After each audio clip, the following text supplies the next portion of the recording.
Are we hearing okay volume-wise?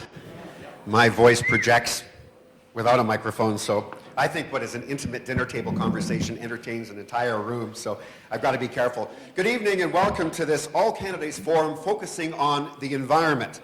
My name is Rick Weber and I'll be the moderator for the event. And I'm very glad to be here tonight, not just because it's such an important issue in the middle of the election campaign, but also because I've been homesick all week with a really bad cold. Neocitrin, I told you I was going to complain about that. Neocitrin, and you're the first people I've seen in 4 days, so it's just nice to have company. So, Am I a good distance here? If you have a candidate you don't like in particular, I'll give them a big hug later for some money. I've got enough liquids on me. I've got my sucrets.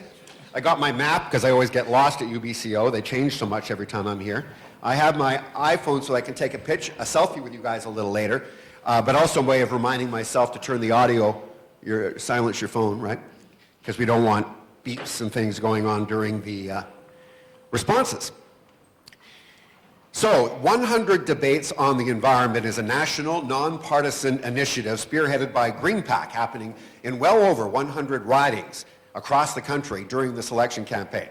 The project is made up of national nonprofits, businesses, citizens groups, high schools and university individuals, and many others. The debate has been organized locally by the Okanagan Institute for Biodiversity, Resilience, and Ecosystem Services at UBC Okanagan. The goal of organizing so many of these events nationwide is to make the environment an issue that no party or candidate can ignore or avoid. And you know, I've been covering elections, I worked myself in broadcasting for many years, and I started covering elections back in the 70s. And back then, the environment really wasn't a big issue. Well, of course, now, it's foremost, or at least one of the most foremost issues. So tonight's forum will have a panel-style format. We'll begin with 4 questions of national scope, as submitted by GreenPAC to be asked at all the debates. There will be then 2 local questions specific to our region, and then we'll be opening the floor to the audience. And before we do that, we want to introduce the candidates. I'm going to sit down to do that now. Now, you may have noticed not all the local candidates are here. That's all I'm going to say about that. Please expand. Yeah. Sorry, which candidates? All I'm going to say about that. So we're going to start in no particular order here, mostly just the order I wrote them down in. Travis Ashley of the Green Party. Please welcome Travis.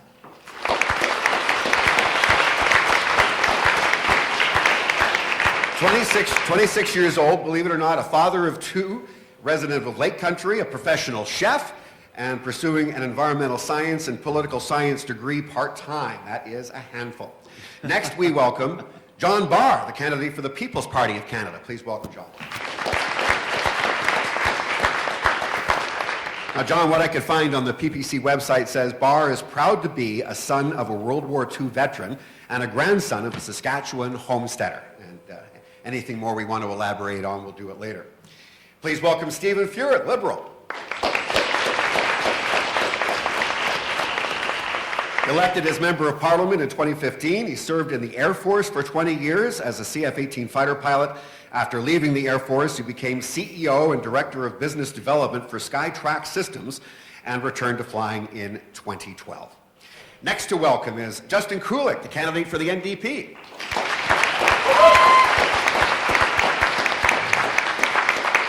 Now, born and raised in Kelowna, previously worked as a coordinator for Fair Vote Canada, participated in BC Youth Parliament, and organized a petition to reduce food waste in grocery stores. And last but not least, Daniel Joseph, an independent. Please welcome Daniel. He's currently the founder and owner of a digital content agency, a personal fund, and manages a food service business, and he was previously the president of the Kelowna Lake Country PPC.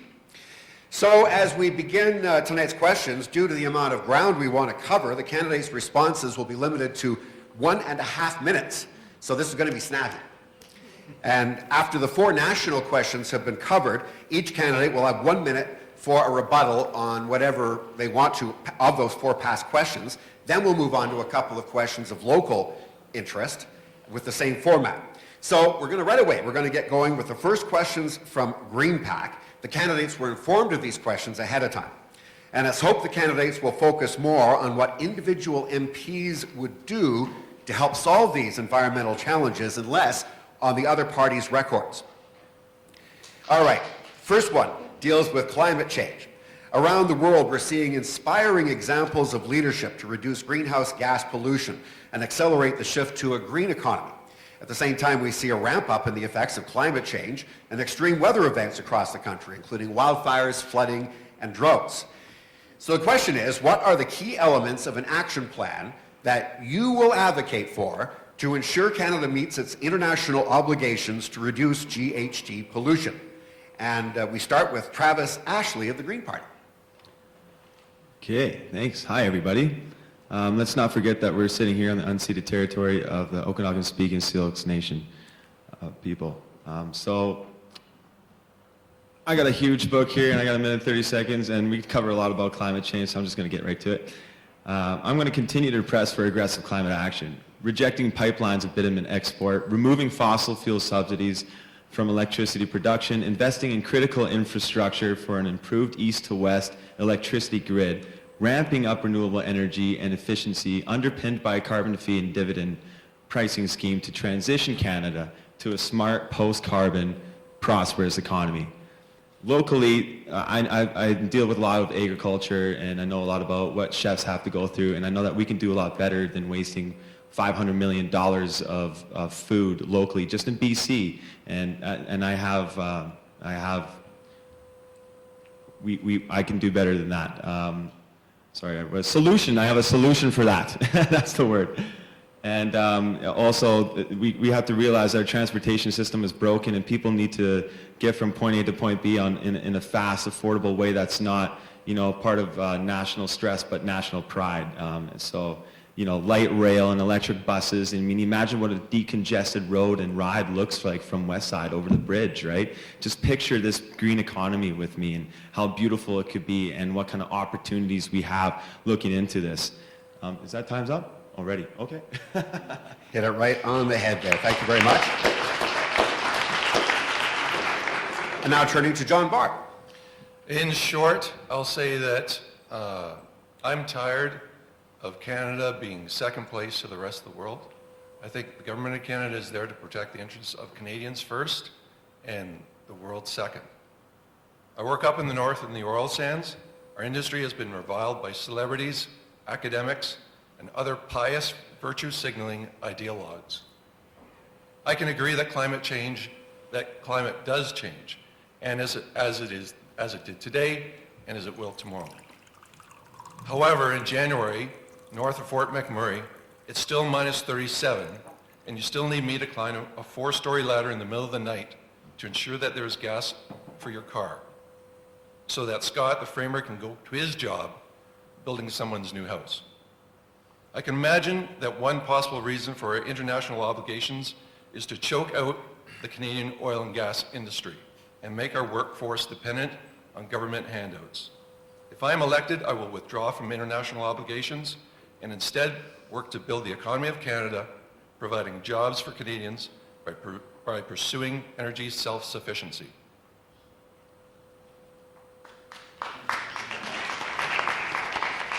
All right, moving on to Stephen Fuhrer. Hi, well, thank you very much. Part of the question was, what are the key elements of a climate action plan? And I think the economists would agree that any climate plan that has any chance whatsoever of succeeding starts with pricing pollution. It's the thing that underpins the entire effort. So that's an economic consensus. The fact that we're having so much time, struggling so much with whether or not climate change is actually, driving negative outcomes is silly to me, given there's a scientific consensus that that's actually occurring. Pricing pollution was not easy, and it may be in jeopardy depending on how this election goes. You've got a number of big provinces that do not want to do it, and a minority government or a conservative government may not be able to keep it together or just won't support it at all. So you know where I'm going with that. Having said that, though, there's lots of talk about pricing pollution. It is very important, but there's a $70 billion effort that nobody's talking about. I won't have time to get into the entire thing, but there's an excellent article from the Star. It's called the $70 billion Climate Plan Nobody's Heard About. And I'm going to highlight some of the things because there's lots and lots of effort there. And a combination of all these things And some things that we will be doing in the platform will fill the gaps and get us to where we need to go, including stopping oil subsidies by 2025 and winding down coal if it doesn't wind itself down by 2030.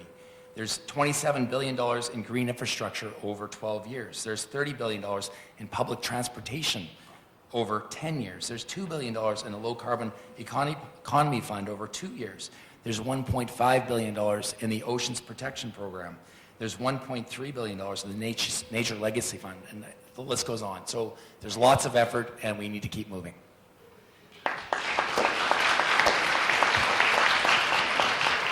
Thank you, Stephen. And now on to Justin.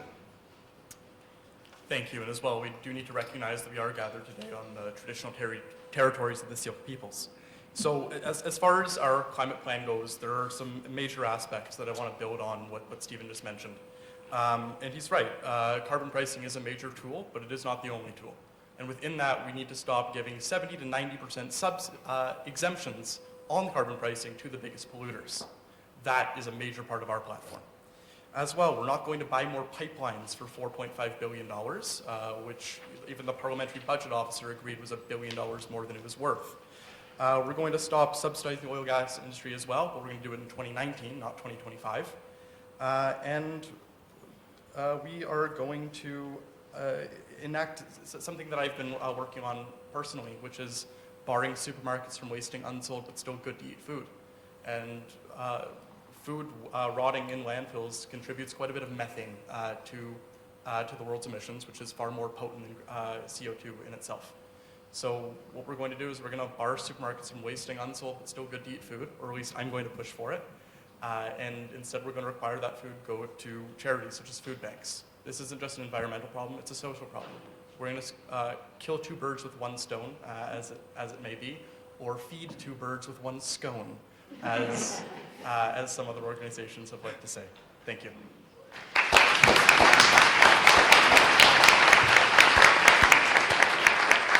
And now to Daniel. All right, well, thank you. Hello, everybody here. I'm the only independent candidate sitting here right now. And I would like to say, first off, to the 2 points, BC's already been pricing carbon before it became a national policy. So absolutely, we know we need to do that. BC's already been doing that. I think what's really important is what we can do that's realistic and that's locally driven, because a lot of the things that we're talking about right now can't actually be instituted unless they have a majority government. And so there's a big fight there. So locally, we're given about $500,000 to run a year to run our member's office.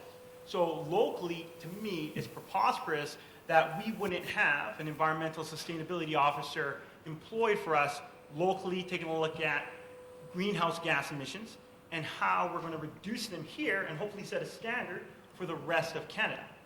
The two end-use sectors that produce the highest greenhouse gas emissions are in transportation and in housing. So what we need to be doing is taking a look at how we're going to target these two sectors and drive down some local solutions. One of them would be transportation, for instance. We have a beautiful public transportation system that's extremely taxed. We're talking about a $2 billion budget going towards transportation. Our bus depot should have been going in this school year. We should be addressing these issues before they start to fall down on us, right? Thank you. Sorry, my time's up. All right, thanks very much to the candidates. So now we've gone through one round. Is everybody hearing all right? Are all the candidates coming through? Sorry, I think we forgot to go to Tracy.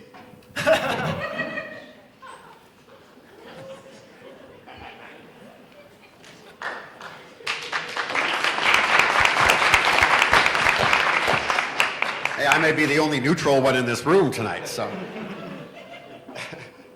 All right, we're moving on to the topic of water. Many Canadians know that our country has the longest coastline in the world. Less well known is that Canada is home to roughly half of the world's lakes and roughly 10% of the world's wetlands. Canada is seeing the impact of industrial development and climate change as having an impact on our water resources. So the question is, what can the federal government do to work with different sectors like municipalities and farmers to reduce both water pollution and the risk of flood events, which have been aggravated by industrial development and climate change? All right, we're going to start this time with John Barr, the PPC. I grew up between Lake Huron and Lake Erie. I remember not daring to swim in Lake Erie, but Huron was fine. I'm sorry to hear that Lake Erie is re-emerging, whatever that means. I want to give credit to the environmental movement for developing government policies that hold industrial polluters to account for destroying natural areas. I am unsure what coordinated efforts can be done between the federal government and local authorities, but I would be in favor of actions to hold polluters responsible. Thank you. All right, Stephen? Okay, over to me. Thank you very much. In 2015, 1% of our coastal areas were protected. Here we are in 2019, 7.5% of our coastal areas are protected. That's actually a pretty significant upgrade in where we were. And we're going to be striving for 25% by 2025. So that we're headed in the right direction. With regard to local concerns, we have had such a patchwork of water issues in this community forever. And through some of the infrastructure investments that the Government of Canada made in 2017, there was 144 water projects announced in the province of British Columbia. Kelowna Lake Country got the biggest. It was a $26 million grant to help upgrade its water, make it more efficient, make it all, just modernize the entire system. West Kelowna also got the second biggest at about $24 million, which I was really happy to go over to their side of the lake and announce with their mayor, with their Conservative MP staring at me while I was doing it. It was quite fun to do. So with regard to farmers, with regard to substantive things, there was helping producers and farmers address emerging issues through agriculture through an investment of $100 million in agriculture science research, including creating an agriculture greenhouse gas program that will help create technologies, practices, and processes that will help the agriculture sector. There's a whole host of things. We've got pages and pages of this stuff. The Government of Canada is doing a lot to help with water and conservation and fighting climate change. And like I said, I'll try and touch on as many of these things as I can as I get a minute and a half to talk each time I get an opportunity. Thank you. All right, thank you. Now to Justin. Thank you. So one of the first things we're going to do is we're going to stop dumping civic and industrial waste into water. It's a very surefire way to reduce water pollution. As well, we need to recognize that as the climate crisis progresses, flooding is just going to get worse. The best thing we can do to mitigate flooding is to address the climate crisis, reducing greenhouse gas emissions, falling in line with the 1.5 degrees warming set out internationally that Canada signed into. What we're going to do is we're going to put that into law. We're going to put our targets into law and we're going to follow them by establishing an independent environmental accountability office, which will keep the government in check regardless of which color party is in government from now into the future. So as well, we need to see that yes, Canada has an amazing long coastline, but protecting 7.5% of it isn't enough. We're going to go for 30%, and we're going to go up from there. And eventually, hopefully, we'll be able to continue to protect more and more of Canada's coastline, land, and water to reach a standard where Canadians know that our land, our water, and our coastline is protected from governments and from corporations alike. So in short, what we're going to do is we're going to take our targets, we're going to raise them, and we're going to put them into law. That is what we're going to do. Thank you.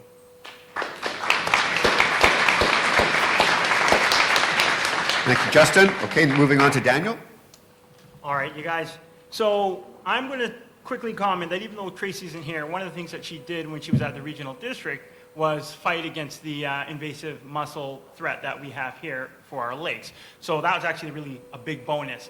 Unfortunately, our federal government hasn't matched the provincial funding yet, and they're still trying to get more funding, but it's just one of those things that local actions are what we should be looking for and what we should be looking at the candidates as to how they're going to go about protecting our lakes and our water supply here locally.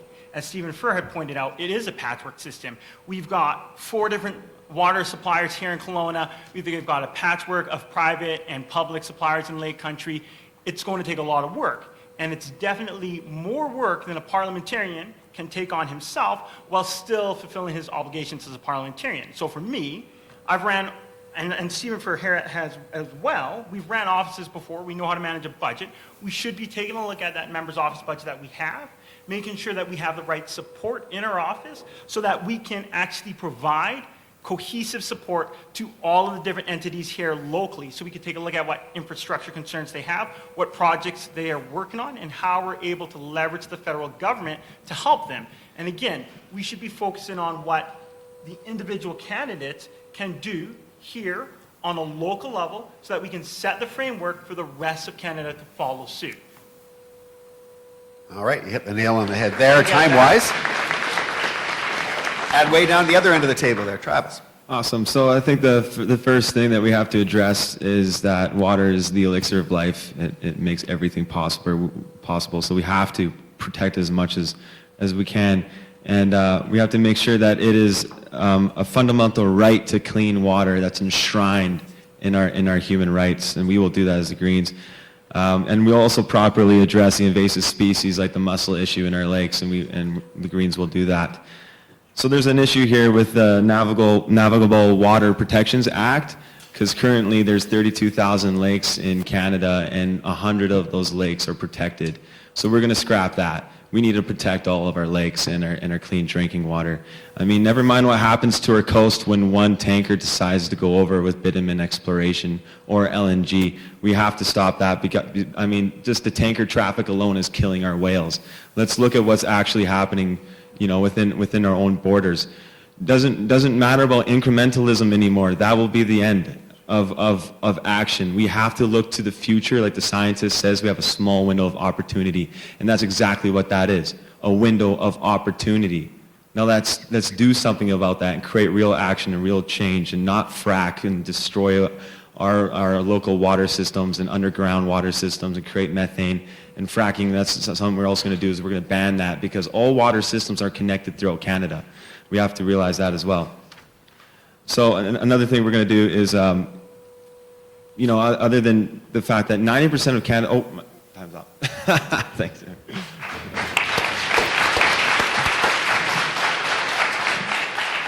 Time does go by fast, doesn't it? Yeah. All right, the third topic presented nationally is wilderness conservation. When asked about what they love most about our country, Canadians often point to natural beauty, wildlife, and spectacular wilderness areas. Yet we're falling below our international commitments to protect these spaces, and our parks and other protected areas are not funded at the levels needed to conserve the diverse plants and animals that live there. So the question is, what will you do to protect the quality and quantity of wilderness in Canada? And we start with Stephen Fuhr. Well, thanks for that. I'm going to start by what a couple of candidates had just talked about, which is mussels in our local lakes, because that's a big deal and it's part of the question. Yeah, it's been a real big concern for our community for a long, long time, and I was actually pretty proud to move the yardsticks on this issue pretty substantially. I managed to get in-year funding, which is almost unheard of, $500,000 from the federal government, to help with awareness and research into invasive mussels, coagula, and zebra coming into our lakes. That is almost unheard of, but I was happy to do that. And then very recently, with regard to the Rocky Mountain rigid mussel that we actually do have in our lake, the provincial government was trying to get that upgraded from species at risk to endangered species, which would have made it almost impossible for us to harvest milfoil, which is could be a massive problem for our lakes. Well, guess what? That almost happened, and I was able to talk to the Minister of Department of Fisheries and Oceans and prevent that from happening, so we can continue to harvest milfoil, or we're going to try. We have to work through the provinces, but that was a big deal. To answer more fully on the question, we've made strides with protecting habitat for caribou, which is a big deal. We've put $100 million towards protecting our wild salmon. We're going to be banning single-use plastics, which will affect a whole host of things that fall under that same umbrella. And again, we're working towards protecting 25% of our coastal and marine protected areas by 2025. That's a big deal, and I think it'll go a long way to helping us out.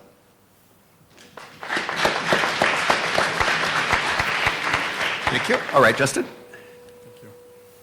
Okay, so how are we going to protect our wilderness? Well, we're going to grant personhood for our forests and for our bodies of water, and these come with protections that we're going to put into law. So as of now, without granting these personhood protections to forests and bodies of water, we're not honoring our wilderness as we could be. And we're not recognizing that, for myself at least, I come as a settler on this land. So we need meaningful reconciliation with our Indigenous peoples to truly get at the core of environmental protection. Thank you. So, sorry. So alongside with that, we're going to, in law, create an environmental bill of rights.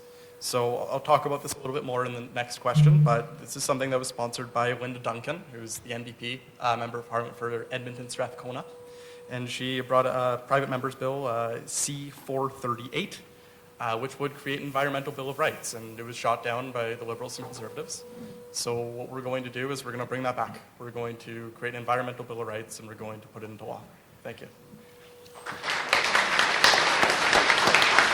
All right, thank you. Now on to Daniel. Absolutely. So I was actually told I was a little too quiet. That's never happened to me before in my life. So I'm going to try to work on that. So I think that's really important to remember that right now we're looking at a government that may not take a majority government. So we want to see what these individual candidates are actually going to be able to do for our community here in Kelowna Lake Country. Not what we're going to do if we take a majority government and everything goes our way and everybody agrees with us, because that doesn't always happen. Right now, if you look around Kelowna Lake Country, you're going to see we're growing. We're growing rapidly. There's a lot of development. We've got new houses, new neighborhoods going up. What we really need to do is something that's not glamorous and something that's, not really news headline newsworthy, and that's looking at how these communities are going to be connected to their hubs. Again, I'm going to go back to our transportation system. Right now, we have a 2.2 car per household average in Kelowna Lake Country. And we're building these communities without taking consideration for their connectivity. All we're going to do is exacerbate that because people need cars. They're going to need to get to school. They're going to need to get to work. And if we're not providing them the right public services, they're going to buy vehicles and they're going to continue to drive. We're quite a spread city, right? So we need to look at somebody, we need to have a sustainability officer that's working with the provincial government, the municipal governments, private and public administration to make sure that we're addressing real concerns right here in our constituency that we're facing. Thank you. Thank you. All right, Travis. Thank you, Daniel. I appreciate that. Community means everything, and there's a lack of community these days, and I know that, our youth growing up in this kind of society, we need to strengthen our community, so I appreciate that. You brought that to the table. But realizing going forth, the extinction crisis requires a national framework of action. I mean, it kills me to know that 200 species every day are going extinct, approximately. Destroys me. This is mass extinction. And if that doesn't scare anybody, then I honestly don't know what will. So I want my kids to experience, life and nature and animals. I mean, otherwise, what's the point? So what we have to do is we're going to restore funding to Parks Canada so science can be conducted in our national parks so we can move forward because we have to trust the scientists. Amend the Sable Island National Park Act to remove the authorities of the Canada-Nova Scotia Offshore Petroleum Board that was approved by the NDP and reaffirm that industrial activities have no place in our national parks. The same goes for any private or profit activities. No place in our national parks. We will recommit by the completion of the national park systems, which is a network of our terrestrial and marine ecosystems by $500 million a year so that they are completed by 2030 instead of talking about it. And that the funding's not there and our species are dying and we are all interconnected. It's time to act.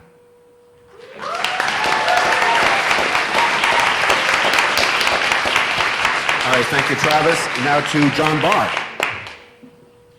200 species a day. Okay. We need to trust our scientists. Okay. Maybe not so much. I'm a little bit skeptical about those numbers. I'm also skeptical about 50% of the wildlife species being in decline.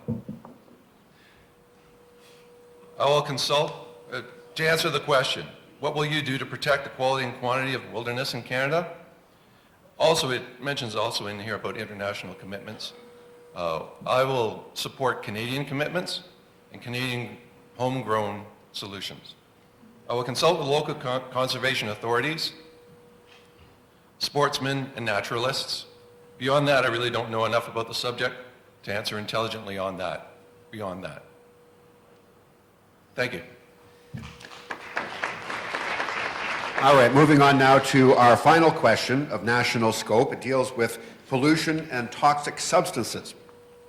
Canada has made big strides to improve our health and environment by regulating toxic substances. However, air pollution is still a leading cause of death and illness in Canada. In addition, our laws and regulations have not kept pace with emerging threats from newer toxic substances in our environment. So the question is sort of a double one here. What will you do to ensure that Canadians are better protected from the health and environmental impacts of toxic substances? And will you commit to strengthening the Canadian Environmental Protection Act and the Pest Control Products Act? And we start with Justin from the NDP. Thank you. I have 4 words for everybody. Environmental Bill of Rights. That's what we're going to do, okay? We're going to recognize that everybody has the right to a clean and safe environment. We're going to put that in the Constitution. Okay, we're going to try to get unanimous consent of the provinces to entrench environmental rights in the Canadian Charter of Rights and Freedoms. And I know Stephen Fear doesn't think we're able to do that. The Liberals sure don't think they can do it. We can. That's the difference between us and them. So outside of this, I, among other candidates up here, and I'm sure they'll raise their hand as they say this, I've signed the Blue Dot Pledge for an Environmental Bill of Rights. I believe Stephen and Travis have done the same. And we are committed to recognizing this climate crisis is taking a huge toll on everybody. So as far as strengthening the EPA and the PCPA, absolutely. Absolutely, we need to do that. Toxic substances affect everybody.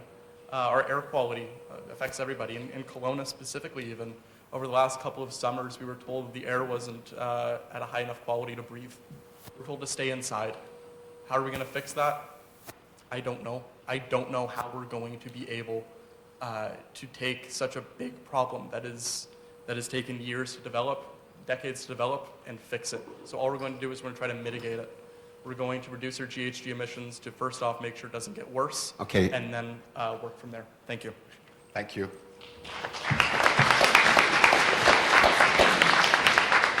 All right, Daniel, you're next. All right, thank you very kindly. So I think one of the most important things that I want to share with everybody here are 2 words, and it's direct democracy. So obviously I don't want to go back to a full direct democracy, absolutely not. We haven't seen that in centuries.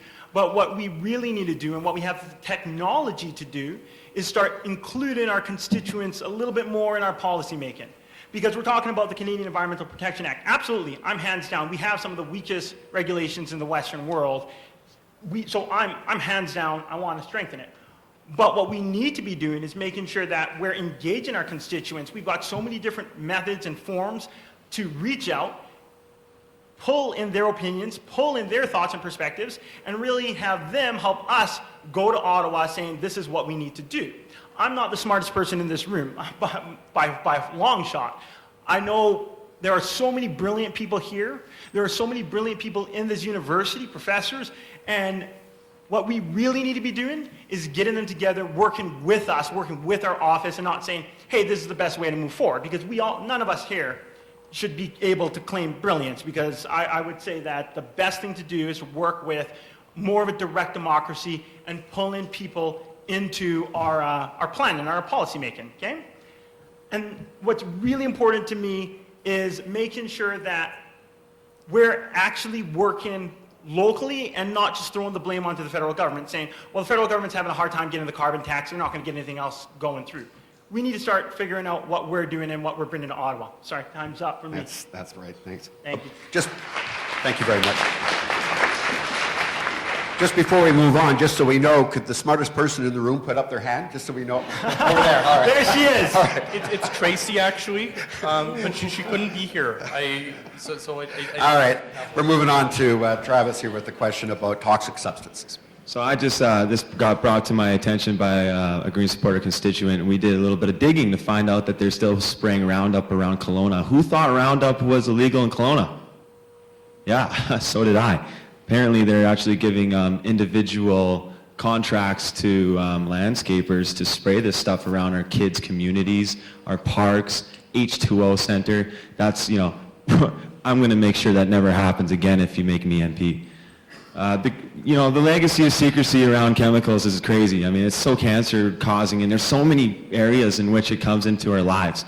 There's a secrecy around nuclear emissions in Ontario. I mean, they don't even have environmental assessment policy to see what happens to the people around nuclear plants and what's happening to their water, and there's high tritium levels, but they keep that secret. On the west, we have endangered killer whale population that's so contaminated with bioaccumulation of toxins that they're classified as toxic waste. I mean, we've got the HPA banning lead in children's jewelry, but allowing in a whole bunch of other products. I mean, it's on the onus to the industry to show that the products they produce are safe. We will make sure that happens. And cover regulations of all substances shown to be a significant risk to human health, including those cancer-causing, immune suppression, endocrine disruption, neurotoxicity, birth defects, and genetic mutations, because we don't want it. We're going to establish a significant toxic chemical tax and require a precautionary principle towards chemical... Sorry.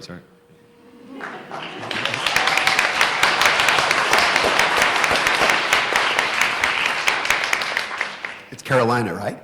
You wave a mean stop sign there. That's really good. All right, moving on to John now. The question, what will you do to ensure Canadians are better protected from the health and environmental impacts of toxic substances?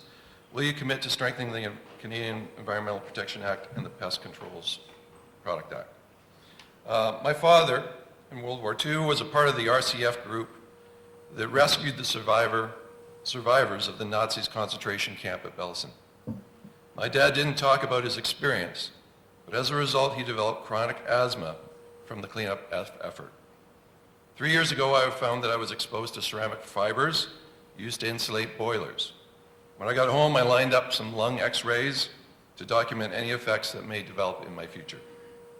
I don't know what I can do to improve workers and household exposures, but we'll ask experts to see how we can further develop these protections, because I do believe they're necessary. Thank you.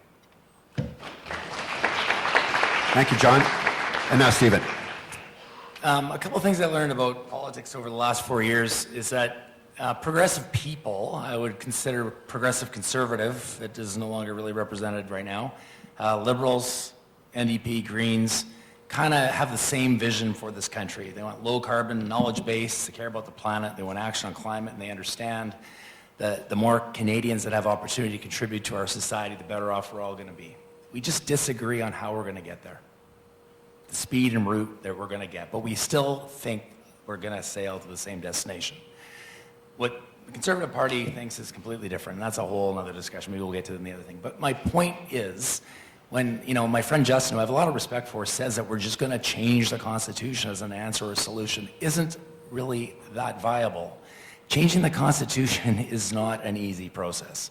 It takes 50% of the population. It takes 7 provinces, and if that's the reality, if that's the answer that you're going to give, just to say we're going to change the Constitution and fix all our problems, as one example, it's not really a viable alternative because it just isn't there. We would have fixed the Senate a long time ago if we could just change the Constitution, and it hasn't happened. Specifically with regard to what we're talking about, air pollution is the biggest threat. Rick mentioned it. Pricing pollution is going to go a long way, and our climate initiatives are going to go a long way to not only solving climate change, but it's going to clean up our environment and obviously reduce the toxins that we're exposed to every single day. Thank you very much. All right, thank you very much. All right, so now it's rebuttal time. Each candidate has 1 minute to revisit whichever one of those previous topics we've already dealt with. And if anything comes to mind, we'll start with Daniel. Oh, thank you very kindly. So I think for me, one of the things that I'm really disappointed about is 2 words, direct democracy, and John Barr, the People's Party here. I think you're a really nice guy, but we have research that shows, I've done some polling here, social polling, we've got 67% of Kelowna constituents, Kelowna Lake Country constituents, believe that climate change is a human influence activity. So I don't want candidates to be sitting here and saying that we're going to ignore the will of Kelowna Lake Country constituents because we don't believe that science. That's ridiculous, right? Thank you. So what you should be doing instead is figuring out how we're going to enact policies to address the greenhouse gas emissions that we're faced with, not trying to argue that they don't exist. We should be talking about the policies that we can realistically enact. Thank you. Thank you, Daniel. Now to Travis. Yeah, my rebuttal isn't direct. I just want to let everybody in this room know that when it comes to voting, people died for our right, for this democracy, to vote for who you want to, for who you love to vote. Your ethics, your values are on the line. And if we don't have that at the end of the day, what do we have? If we can't go forward in the House of Commons with respect, honor, and cooperation, then we're all doomed. It's a fact. We have to work along party lines. We have to put aside partisan politics.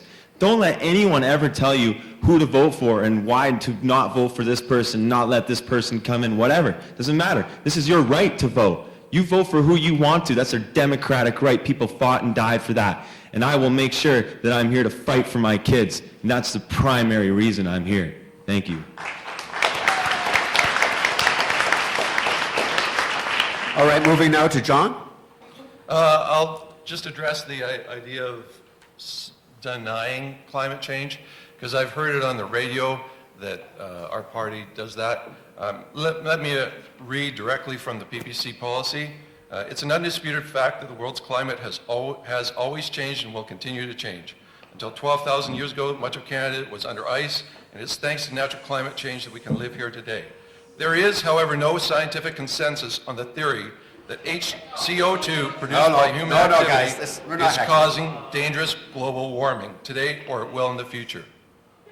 We invited everybody to come and express their platform, so I don't know that we need to discourage them having, if you're going to boo someone, maybe boo the people who aren't here. All right. Yeah.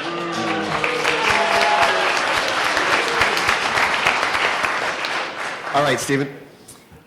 You know, I think we all, again, most of us agree that we should be doing something about climate, and this is what we're here to talk about. But the reality is, this is very, very political, right? It's the most political thing that we're dealing with, and it's very, very important we get this right. You're basically looking at three options. You know, one option doesn't want to do anything about climate. One option does want to do something about climate, and one option has no ability to do anything about climate. So Justin mentions a minority government. Minority governments can work when both sides agree on something, but they may disagree on the magnitude, i.e. you want a little bit done, we want a lot done, we'll compromise in the middle. Typically, when you have big divisive issues, and climate is a big divisive issue, and it shouldn't be, but it is, when one party doesn't want to do anything and one party wants to do something, or the majority want to do something, because it's not just one party, a minority government just isn't going to move the yardsticks on that issue. I'm just being honest. I've been doing this for 4 years. On big divisive issues, minority governments will have zero ability to move the yardsticks. That's just a function of the way our democratic system works. All right, and finally, Justin. Thank you. I just want to address a few things that Stephen mentioned. He says minority governments can't do anything, but I'll tell you that minority governments... Okay, sorry, you said minority governments won't let you do big divisive issues. That's how we got universal health care in Canada, a minority government. But everybody wanted it, that's the problem. So he also just mentioned that everybody wanted it. That's true. 92% of people support an environmental bill of rights in Canada. We do support it. You think we need 50% to amend the Constitution? Absolutely. We already have 92% support of the population. So, just a couple other things that he mentioned was that he says we're all, quote, progressive parties. We just disagree on the speed to address climate action. But I just want to remind him that his party bought a pipeline. That is not climate action. Climate leaders do not buy pipelines. And lastly, he mentioned that pricing pollution goes a long way, and he's right, but why does he give 79% exemptions to the biggest polluters? All right, thank you very much.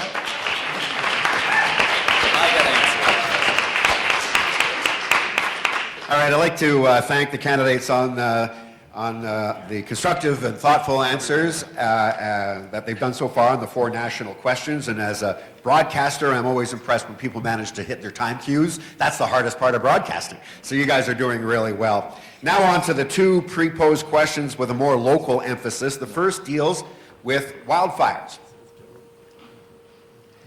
2017 and 2018 were particularly severe fire seasons in our region, led to massive amounts of land burned. There were public health issues due to smoke exposure and significant losses to the tourism industry. Each summer, Kelowna residents brace for a wildfire season now, and it's only anticipated to become more severe under a warmer and drier climate. What steps do you think should be taken to mitigate wildfire risk, as well as the consequences of wildfires and wildfire smoke for the public and the local economy, both now and in the future? We're going to start with Travis with the Green Party. Thank you. Let's just first start off that the values of our forest as a carbon reservoir far outweighs the short-term economic gains from logging it.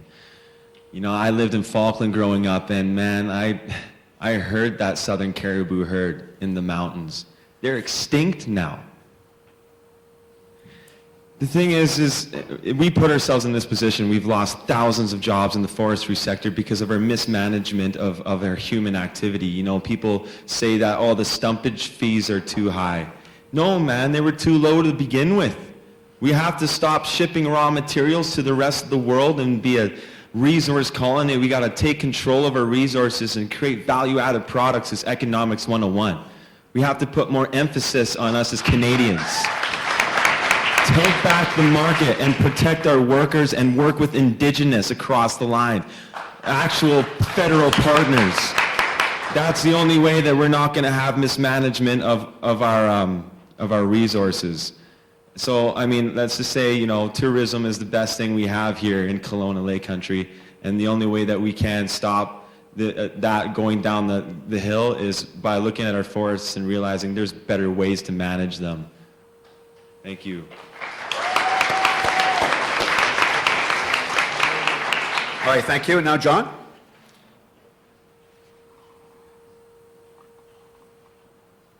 Regarding forestry, I have to admit I have little knowledge on the subject. What I do understand is that during reforestation, if we reforest with mixed species, then we can oppose the progression of the pine beetle and address that issue, which will substantially help with the wildfires in BC. Being proactive, I'm not sure what measures to take. Maybe more water bombers. That's all I have. Thank you. Thank you, John. Stephen. With regard to what we should be doing, we should be continuing to fight climate change, and we should be more aggressive about it. And I want to read you something. Environment and Climate Change Canada scientists recently completed a study on the influence of human-induced climate change on British Columbia's 2017 wildfire season. Published in the Earth's Fury, the study found that humans' influence on climate played a major role in the extreme 2017 wildfire season and substantially increased the risks of wildfire. The area burned was 7 to 11 times larger than it would have been otherwise, would have been expected without human influence on climate. Throughout the research, the scientists also concluded that human influence on climate change leading to extreme forest fires is a trend that is likely to intensify in the future without further action. With regard to what we can do about it, the Government of Canada will first of all continue to act on climate change, but we have a $2 billion disaster mitigation fund that I was able to help facilitate get about $22 million for Kelowna with regard to flood protection. With regard to fire itself, again, if the community needs things, it's pushed up the change to the province, and there's that $2 billion fund to address that. The other thing that the Government of Canada did the first year and led forward on in the second year is just to make sure that our Canadian Armed Forces and primarily the reserves in our community, it's the BCDs, were ready to help us out when we got ourselves into a problem. So my hat's off to those guys. So they put themselves at risk to make sure that all our equipment and our people were protected. Okay, Stephen. Now, Justin. Thank you. So mitigating wildfire risk in somewhere like Kelowna Lake Country is a major important subject to look at. Kelowna thrives off of tourism. I don't think anyone would disagree with this. And when, again, we're told in the summers, don't go outside, avoid breathing the air, be outside as little as possible, and stay indoors. How are we going to enjoy this beautiful, beautiful environment around us? What we need to do is we need to act on our GHG emissions. We need to phase out fossil fuels. We need to stop buying pipelines. They're big actions, and I don't think anyone would disagree. But they're necessary actions. We need to do them quickly, and we need to create an environment where people can breathe the air outside. So as far as mitigating wildfire risk, I think we need to also recognize fires like in the Amazon, where it's not just a wildfire. These were planned. These are fires that are deliberate. And yet, even the government of Canada refuses to stop negotiating with the president of Brazil while these fires are going on until his own government takes action. So within our plan, we're going to recognize the atrocity that is happening in the Amazon rainforest, and we will not work with the president of Brazil until action is taken. Thank you. All right, thank you, Justin. Daniel? All right, so this is a very critical issue. It's a very important one. And what we really need to do is stop putting so much weight on the ideals that the candidates are holding and start putting some more weight on the mechanics and how they're actually going to go about achieving these ideals. Right here in Kelowna Lake Country, right here at this university, we have people, Lori Daniels. She's been conducting research on how we can combat our exacerbated fire issues here in Kelowna Lake Country. One of the main issues is how we just traditionally have been combating. We're a fire suppression community, right? So we're going and we're attacking the fires once they come, and we're doing nothing beforehand. There's no foresight, there's no planning beforehand, and there's really nobody in politics right now who has any care to start engaging on a local level and start saying, okay, what can we do before this happens again? Before the next forest fire happens again, we should have a sustainability officer working with your member of parliament, working with the provincial, the federal government, identifying the research that we should be supporting, funding, bringing some public advocacy to, and that's what we should be doing. We should be engaging on. I think that an adjacent MP, Darren's, he's finding out that getting money from the federal government is a very difficult task if there's no public visibility to it. Your member of parliament, we shouldn't need Greta Thunberg doing a climate strike. Your member of parliament should be leading climate action here. All right, then. Thank you.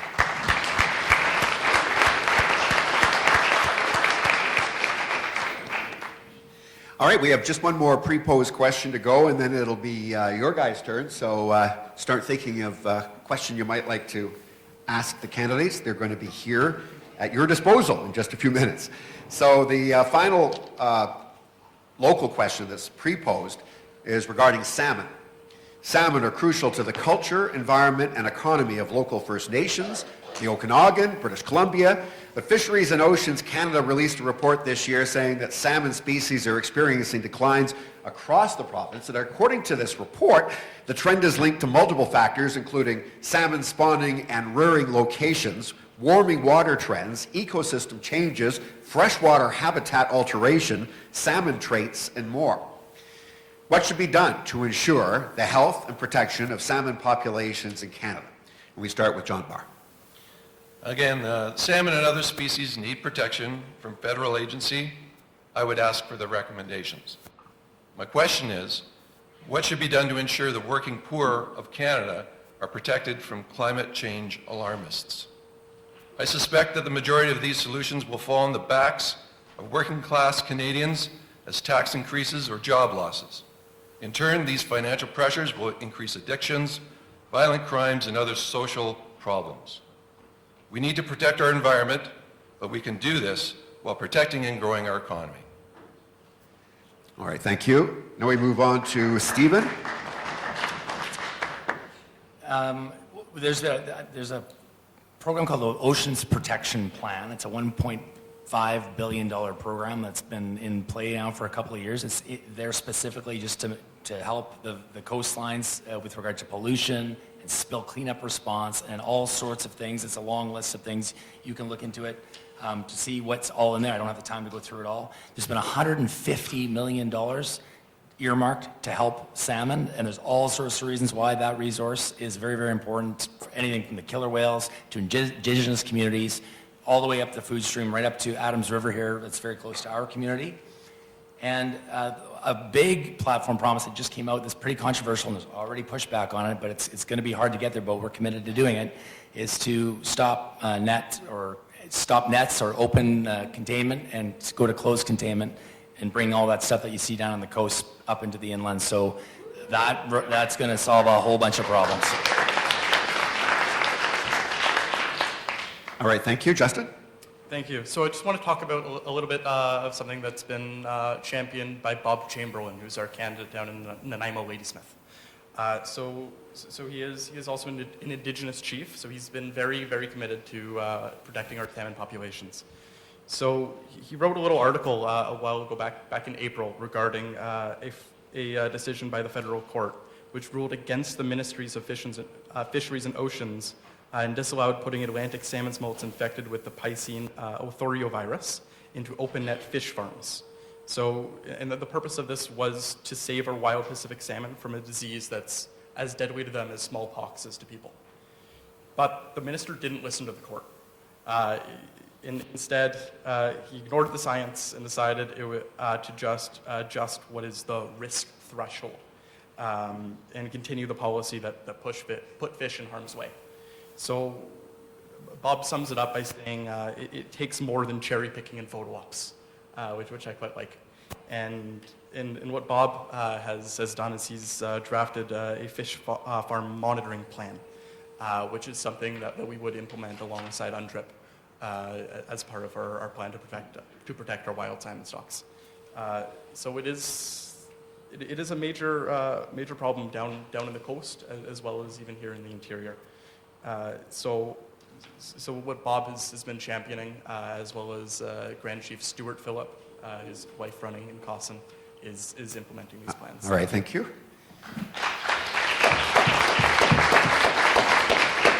All right, Daniel? Thank you. So, one thing that I really want to revisit, and thank you so much, Justin, for bringing up the Indigenous effort to protect our environment.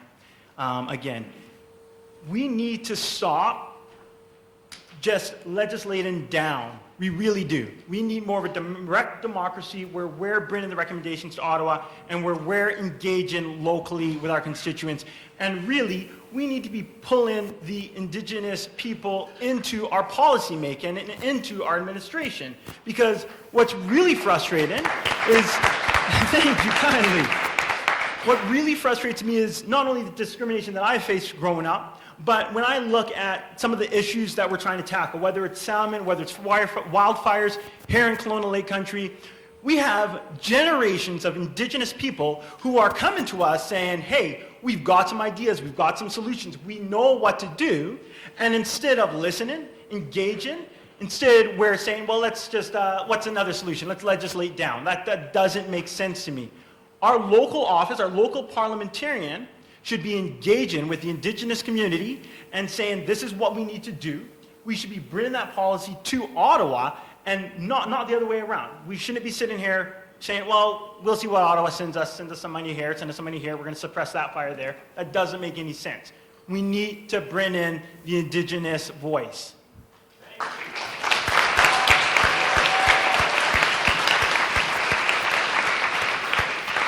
And finally, Travis, talk about salmon. Yes, this has so much to do with our Indigenous, 100%. And regional representation is the way forward. As an MP, we're supposed to represent you in the House of Commons. So the only way to do that is not to have a whipped agenda, just saying. Thank you, Elizabeth. So what I've done locally is I've signed the pledge to protect our wild salmon stocks, which I'm sure some of us along this table has done so as well, to move from open ocean fishing. That's what I've done. So, I mean, it's such an integral part of our culture and our ecosystem. I mean, the fish feed the bears, the eagles, the wolves, and so sustains so many other animals. And taking that important food source away, predators have to search for more other foods. and then starts the collapse of our ecosystem, which is why they call it a flagship species. We have a problem with the legal listing of species at risk, and it's become a little more political and less scientific. An example of that is our Cultus Lake sockeye salmon weren't listed to avoid significant socio-economic impacts on sockeye fishermen and coastal communities. We have to be real to the people and tell them what's actually happening.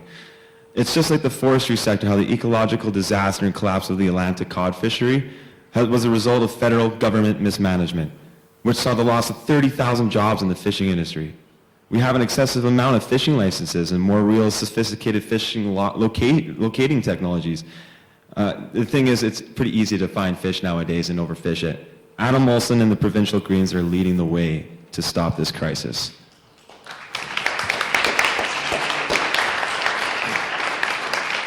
All right, thank you, everybody. And just before we go to an open forum, we just wanted to give each of you a chance to revisit either one of those local issues that we just brought up, 1 minute each, starting with Stephen.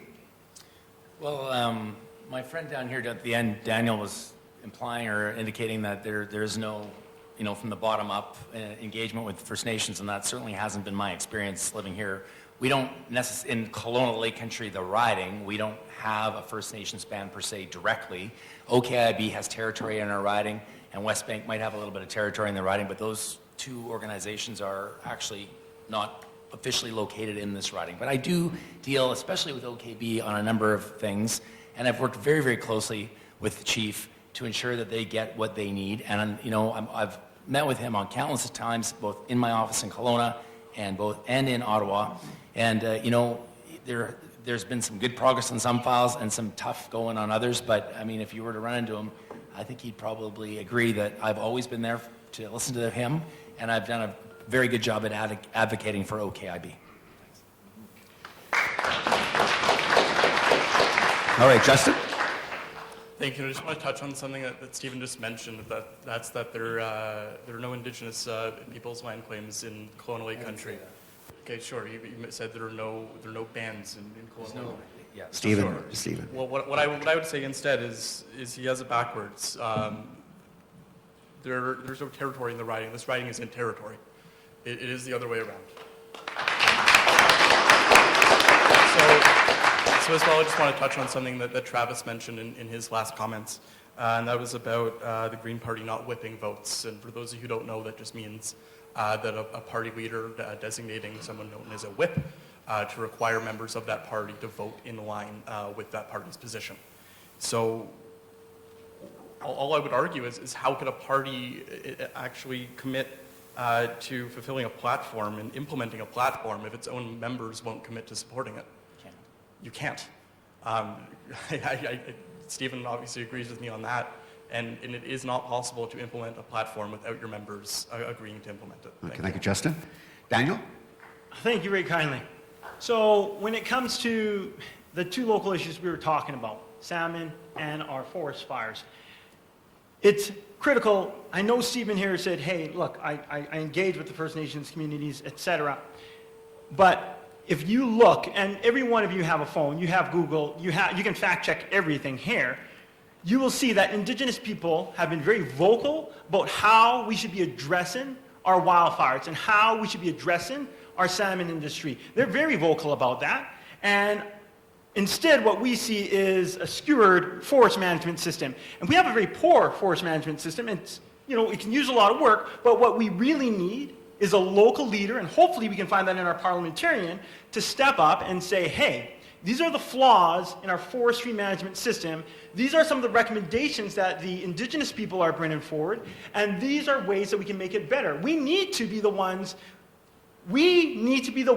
driving public opinion. We really do. We can't just sit back and say, well, we're gonna wait and see how it all works out. We need to be the ones saying, this is the solution. Come on, guys, let's get on board. All right, thank you. Down to Travis? Okay, I just want to repeat on what Justin said. A whipped agenda means that there's a cabinet, you see, with each party. And what happens is when you put forward a suggestion to represent regionally your constituency, Elizabeth wouldn't say, no, you're not allowed to talk about it, because this is what we're going to talk about in the House. Now, if it doesn't align with the party platform, it's not going to get through the cabinet. period. The thing is, backbencher MPs are called backbencher MPs in a textbook for a reason. Is because there is a whipped agenda. And how are we supposed to represent you as constituents if we're not allowed to put our voice forward for you in the House? Thank you.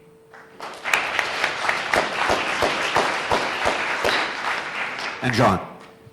Well, perhaps on that point about independence of the MPs in Parliament, this may be a crude example, but it's one that comes to mind. With the Michael Cooper affair that occurred, I think, at the end of June, I was watching Power and Politics on the CBC, and the NDP and the Liberal representative was there. The Conservative obviously wasn't, and Maxime Bernier was there as well. And what really struck me was that Maxime Bernier's response to this was that he valued and respected the fact that Michael Cooper could have his own opinion. And I think that that's a revolutionary thing to see in Canadian politics, and it addresses the question about the backbench whip. Thank you. Thank you. All right, so thank you very much for the candidates for doing such a good job of staying within the format as spelled out by the organizers of the event. And now we'd like to open it up a little bit to a more free flow and invite people here in the audience to ask a question. Our lovely Karina there, who's the main organizer, she's done a great job. She has a microphone and she'll run to you if you put up your hand. And you can ask some questions of all the candidates or a specific candidate. It's up to you. I'm going to take a selfie because an event doesn't occur until it's on social media. I've learned that now that I'm no longer in the media. Can we send it to Tracy Gray? I'm going to attempt to send it. I'm going to take a selfie while you guys are waiting here. So don't be alarmed. So wave if you want to or something. You know, look like you're having a good time. There you go. That'll be on Rick Weber Facebook when you get a chance there. All right. The microphone on? Yeah, I think so. There we are. My question is going to deal with pollution in health.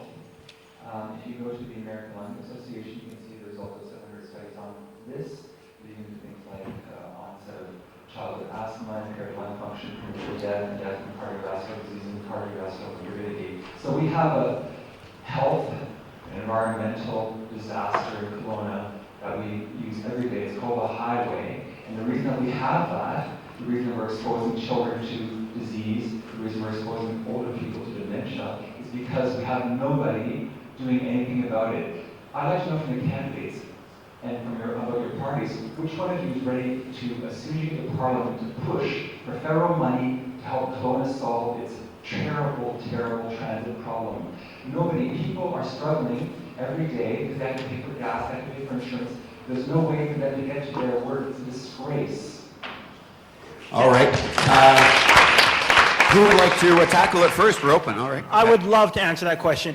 And to me, this is a critical one because it's not just our transportation, it's our housing, and it's a lack of real oversight and reform on a local level.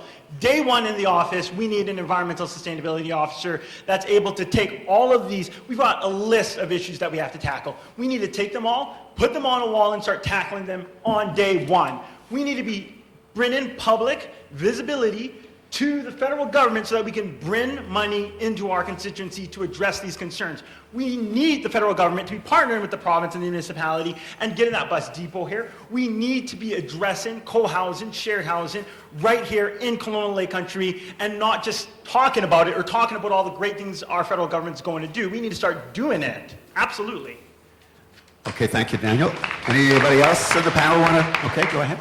Yeah, that's a great question. I mean, the Greens are very invested in making sure that we have an east to west electricity grid, that we can have light rail passenger, that we can decongest our roads by 80% even if we can just have a transit system that works for all Canadians. I know it's a big point of frustration for people that they can't even go to the college and go to their home without having to get on 6 different routes and take an hour and a half out of their day. It's a problem, and it's a very local issue, and I know that we can address that, not by building another bridge, no, by investing into light rail, train, passenger, and electric buses, and making sure that electricity comes from renewable resources.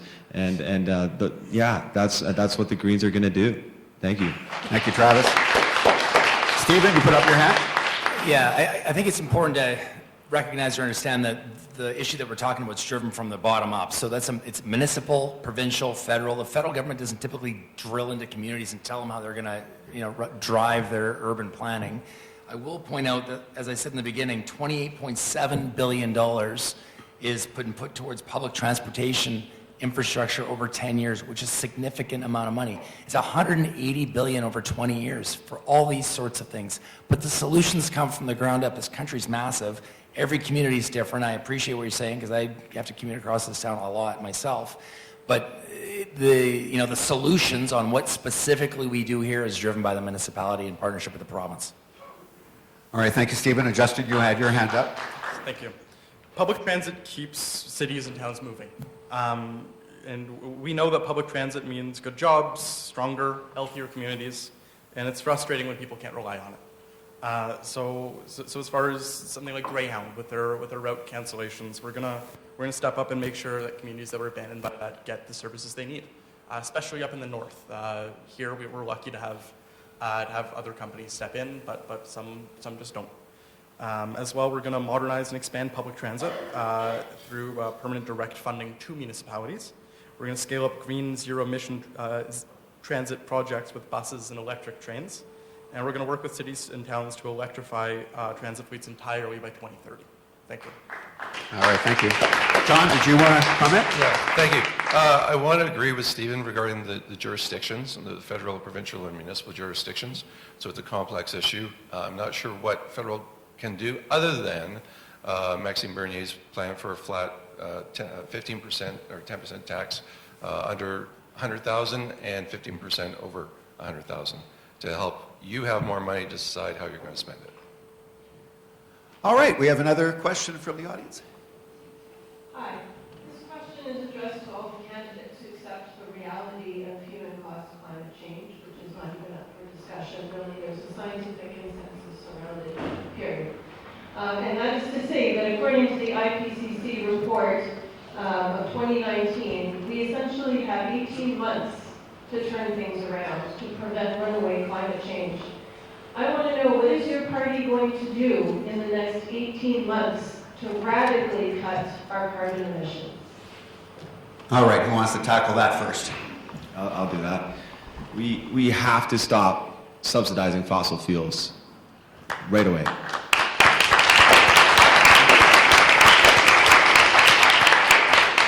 And we need a plan for the biggest polluting project in the world, which is the Albertan tar sands, and those workers to actually transition into a green economy, which the Greens have.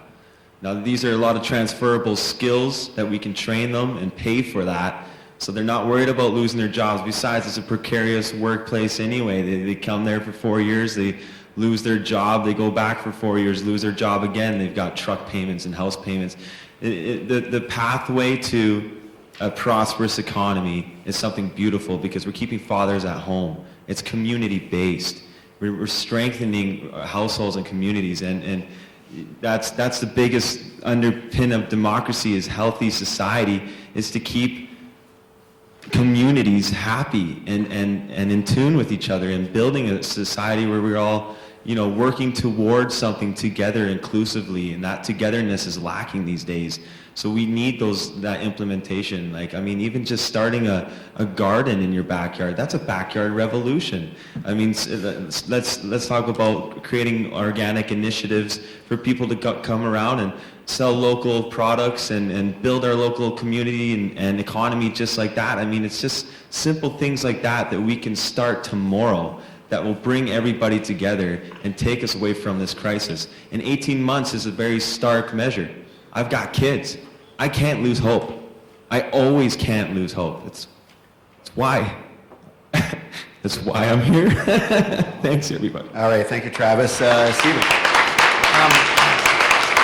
I think that you would have a wild consensus. You'd have agreement in this room that we all agree that something has to be done quickly, and it's a function of what we're going to do. I want to put this on the table because I think there's a misconception of this, and this is from a guy named Andrew Leach. He's an environmental economist at the University of Alberta. If you don't know who he is, look him up. He's a smart guy, and he's an expert, and he's qualified to say this. He says, Here's the problem. Nationally, almost 2/3 of emissions come from small emitters, factories, cars, trucks, buildings, not from large industrial facilities.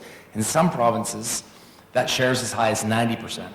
Emission policies which exempt these emissions or address them only partially will only make meeting any emissions reductions goal more expensive and impose punitive costs on a select few industries. So do we have to go after the big guys? Of course we do, but we also have to be sensitive to the fact that we have an economy in this country. So again, implementing the $70 billion plan that most people don't even know about in this room, again, look it up, the Star's got a good article about it. You know, making sure that we move forward with pricing pollution, and then some of the new incentives that will address this very specifically, because somebody else mentioned houses, buildings are a big part of this. The Liberals have put something in place that, and I think it's by 2020, I'd have to check the timeline, but the bottom line is they're going to put an incentive in where you can get a home renovation loan of up to $40,000 to renovate your house for energy efficiency. It doesn't require anything up front, you just get an assessment, it's free, and they'll come and you can borrow $40,000 interest-free for 10 years to fix your furnace, fix your hot water tank, put solar panels on your roof, do whatever you need to do. That'll make a massive difference for a whole bunch of Canadians that will have absolutely no ability to do something like that. Companies in this country that are net zero will have their corporate taxes slashed by 50%, right? So these are new things that are coming in on top of a long list of things that are already in place that no one's talking about, or will be in place very, very soon. So I totally agree. What you won't do, and I know this is not going to be a popular thing, but I'm going to say it because it's true, is put a minority government in place to spin their tires for 18 months, getting nothing accomplished. All right, thank you, Stephen. Just before we come to this end of the table, John, did you want to say something on this? Yes, I would. Okay, go ahead. Thank you. Scientific consensus, period. Skeptical scientists, Freeman Dyson, David Legetz, Judith Curry, Willie Soon, John Christie, Roy Spencer, Richard Linson, Patrick Moore, Tom Ball, Patrick Michaels, Christopher Horner, Ian Wishart, Donald Gibson, Sherrod, I can go on. I would also recommend, speaking from personal experience, as I've got a little bit of a background in religion, and I'm finding that the rhetoric that we're talking about here is quite similar. Terms like we're going to save the planet. The coming apocalypse is going to happen. People that believe in this are virtuous, and people like me that are deniers are involved in dirty oil. I think we have to have perhaps there should be a debate about climate change. I'd be willing to host one in the next 2 weeks. I think we have someone in the audience here, my campaign manager, that would love to have the opportunity to talk about this in the open forum. So if you'd like to accept that challenge, I'd be really willing to do that. Thank you. All right, thanks. Daniel had his hand up next, and then... Yeah, so before I quickly answer your question, John, we're a democracy. We need to be listening to the people here. I don't understand how you or anybody can be ignoring the fact that more than 67% of your constituents here in Kelowna Lake Country do believe and require and demand that we take some drastic action. So I'm sorry that you might not agree with them, but as your job, if you're going to be the member of parliament, that's literally your job, is to listen to your constituents. With respect to what you were saying there, 18 months, like we're facing some drastic consequences. We see them, we're living in some drastic consequences right now. And what we really need to do is to start taking action as community leaders. Stephen Furr mentioned transportation and housing. Transportation and housing are the two, Stephen Furr didn't mention this, sorry, I mentioned that. Transportation and housing are our two highest greenhouse gas emission end-use sectors. And what we need to be doing is taking a look at each of these sectors and saying, what can we do locally to drastically impact them? Transportation, busing, etc. We're talking about, hey, well, it's municipality and a provincial issue. The province and the city has committed to put in money towards this bus depot that we needed this last year. We needed 5 years ago. We need the federal government to step in. We need somebody who's going to rally the public opinion behind them so we can force the government to act. Because the only time the federal government opens up their purse strings is when it's election year and it's time for them to win some votes, right? And then when it comes to housing, it's not just about giving incentives to people to renovate their houses. If you guys look around Colonial Lake country, you're seeing us tear into the mountains, you're seeing us open up new communities, we're building. And we have a massive inventory problem here because our inventory is being restricted. So what we really need to do is revisit the way we need to work with our province and with our city bylaws so that we can let the free market use and access existing inventory without opening up all. Why are we building when we have existing inventory that just needs some leadership and some attention? Thank you very much. Justin. Thank you. I'm going to be the first to decline John's offer to come to a debate to discuss the validity of climate change. It affects all of us. I see no point in having a debate over its validity. I think it's ridiculous that in 2019 we're still arguing that. Fair.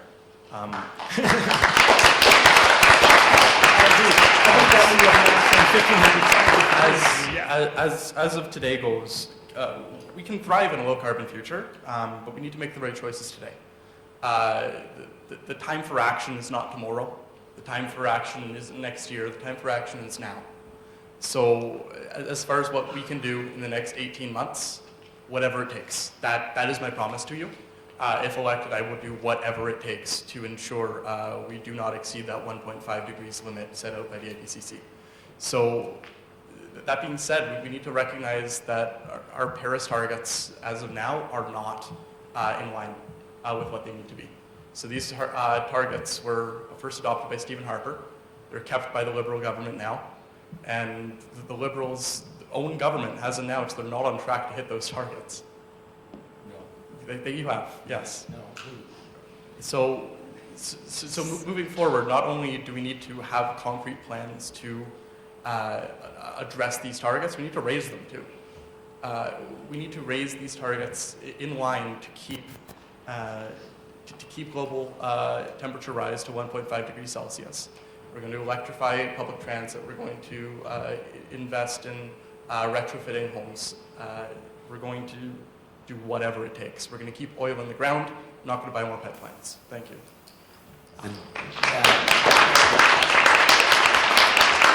I lost track of Corinne. I don't know where she is, but Stephen, you wanted to... Yeah, just really quickly. So I think what you're referring to, Justin, is the parliamentary budget officer did weigh in with an opinion.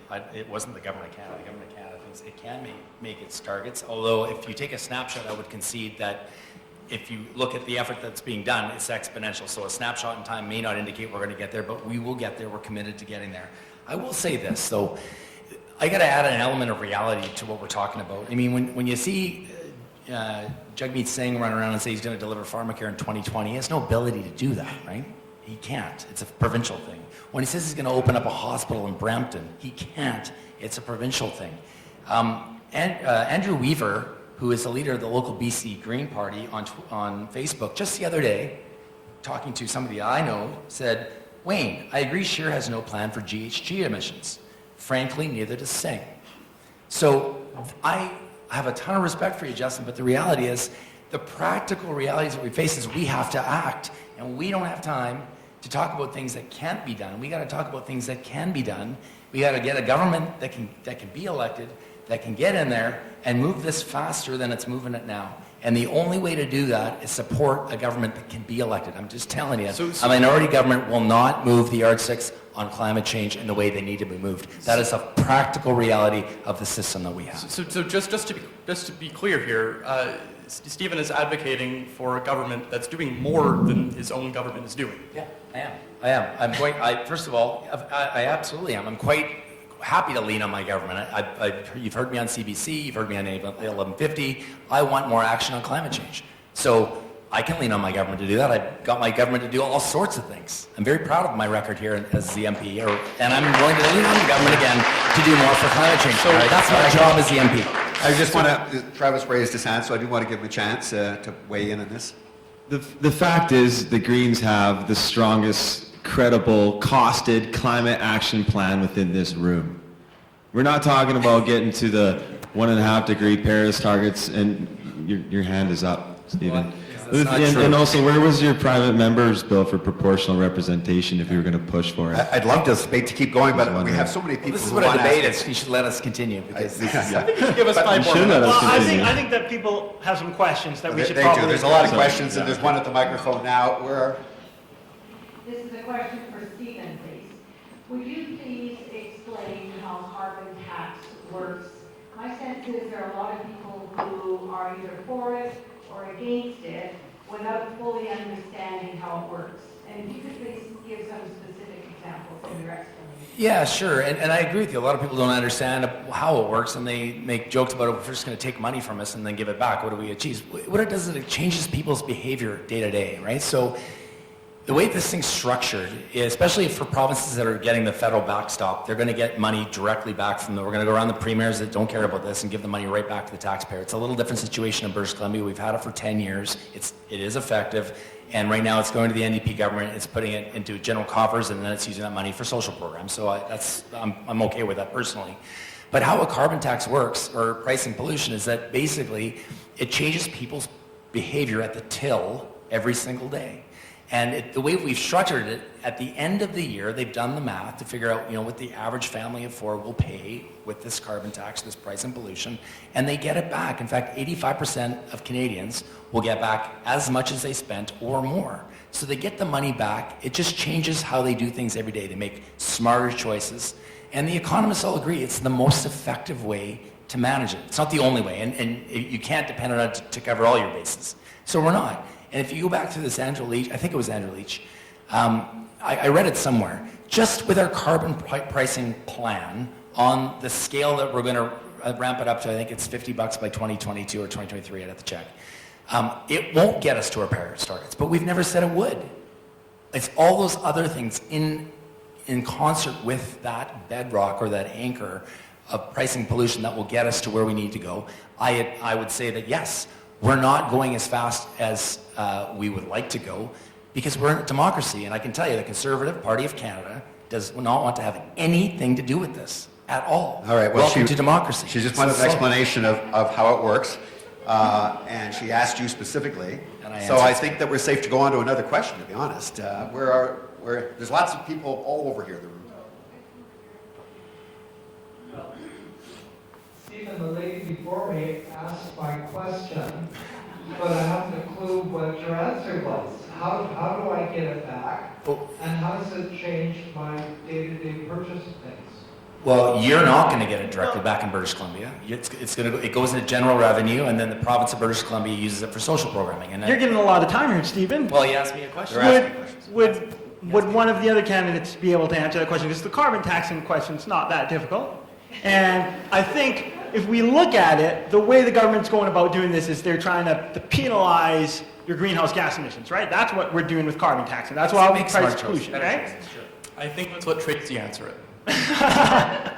The Greens are preparing a carbon fee and dividend scheme. So what happens is we tax the fossil fuel industries at the oil head, and we say this is how much you're going to pay in this carbon fee tax, and then it's going to go back into Canadian pockets at the end of the day.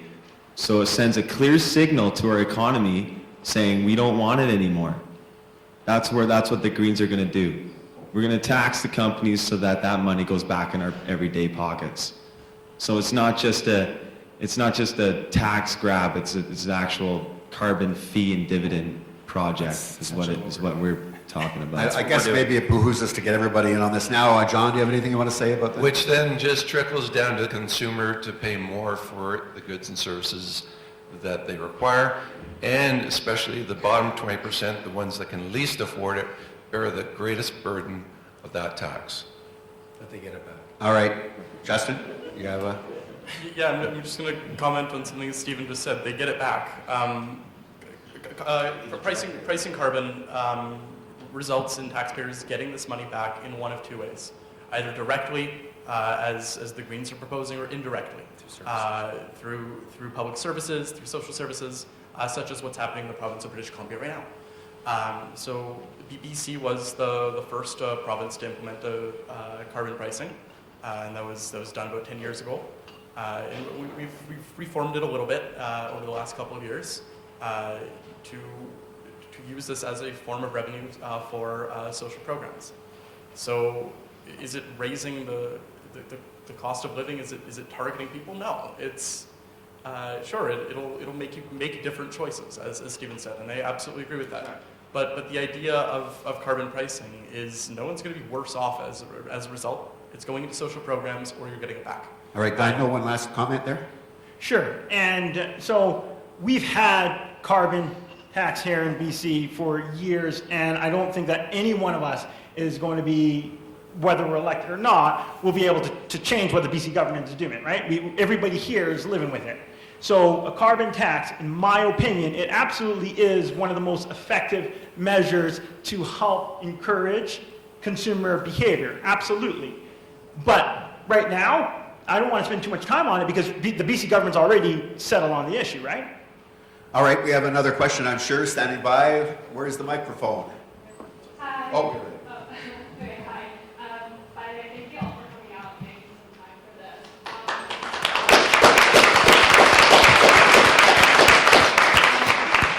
So it's been brought to international attention that the dairy and meat industry are great contributors to greenhouse gases in their studies show that the world's emissions coming from those industries are as equally bad as the world's transportation emissions. What are you or your parties committed to doing to avoid overproduction of those products, if not adding a cap to them? All right, well, we might as well just start at the far end and work our way down. Travis? I was just reading about that this morning, actually. This is Green Vision. It's huge. It's a Bible. It's got everything in it. It's very diverse and comprehensive.